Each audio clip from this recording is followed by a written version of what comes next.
এক মহিলা মানুষ থেকে শুকরে পরিণত হয়ে গিয়েছে এই গুনাহের কারণে। গুনাহ এভাবে করেছে, ওই মহিলার বিয়ে হয়েছে, দীর্ঘদিন সন্তান হয় না। সন্তান না হওয়ার কারণে ওই মহিলাটি ব্যাকুল অস্থির হয়ে গিয়েছে। গ্রামের মধ্যে মেলা বসেছে। এক হিন্দু পণ্ডিত অনেক মানুষের অনেক সমস্যার কথা শুনে বলতেছে, এইরকম করবা, সেই রকম করবা।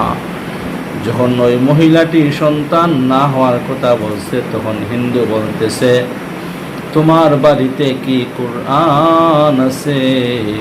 ওই মহিলা বলছে, হ্যাঁ, আমার বাড়িতে কোরআন আছে। এই হিন্দু ব্যক্তি বলছে, যদি কোরআন শরীফের উপরে বসে বসে তুমি গোসল করতে পারো, তাহলে তোমার সন্তান হয়ে যাবে। আস্তাগফিরুল্লাহ। কিন্তু ওই মহিলা সন্তানের জন্য পাগল হয়ে গিয়েছে।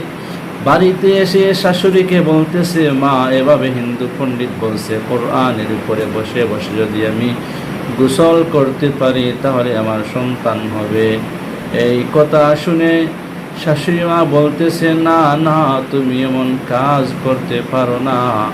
তুমি যদি এমন কাজ করো তাহলে ধ্বংস হয়ে যাইবা।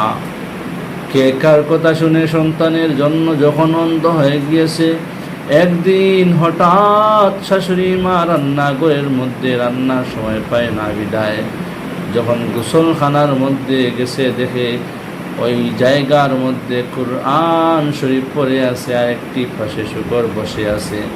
শাশুড়ি মা বলতেছে, কি করলি রে আমার বৌমা? তোকে আগেই নিষেধ করছিলাম, তুই এমন কাজ করতে না।